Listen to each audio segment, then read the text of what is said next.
Bonjour my friends, I'm Frankie and welcome to Club Foodie. I like spicy food, but not overly, just with enough zip to it. Over the years, I've slowly started adding more hot ingredients in my recipes. Some might be pretty spicy at first, but by the time they cook with other ingredients, they turn out to be very flavorful instead of hot. Now, having said that, here's a recipe for you.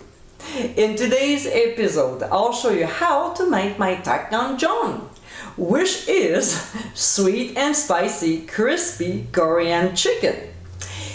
It's not as spicy as it may look, and trust me, the flavors are incredible. Sweet, crispy, and spicy. This is one of my favorites, and after you make it, you'll know why. So my friends, let's get cooking. First, we'll marinate the chicken pieces.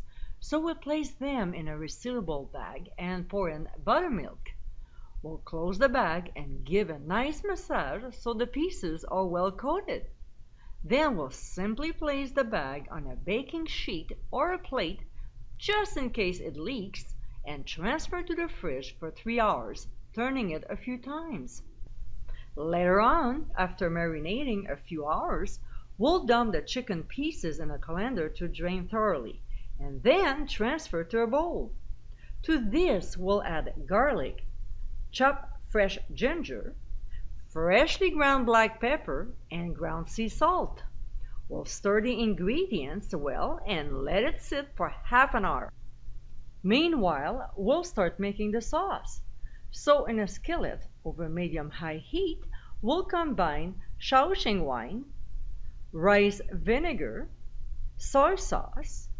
Now, the next ingredient is called gochujang, which is hot pepper paste, and you can easily find this at any Asian supermarket. Then we'll also add honey, brown sugar, sesame oil, pressed garlic, minced ginger, and freshly ground black pepper. We'll whisk until everything is well combined. When it starts boiling, we'll lower the heat to medium-low and cook until the sauce thickens a little, about 5 minutes. While this is cooking, we'll start warming up the oil to fry the chicken pieces. Now, back to the chicken. I like to transfer the pieces onto a plate because the next step is dredging with some cornstarch. You can leave it in the bowl if you prefer, but I find it gets evenly distributed that way.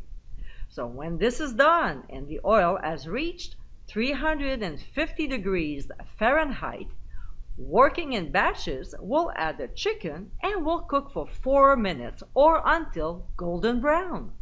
We'll use a spiral strainer and transfer the chicken to a wire rack sitting on a baking sheet lined with paper towel. When we're done frying the chicken, we'll add it to the sauce and quickly toss the pieces to coat. If we leave them in too long, they'll get soggy and no longer crispy. We'll serve it on a bed of rice and garnish with peanuts and green onions. And my friends, this is how Dakgangjeong. This is a great recipe packed with incredible flavors. There's saltiness, sweetness, spiciness, and crispiness. An awesome dish that should please everyone. Don't get fooled by the hot pepper paste.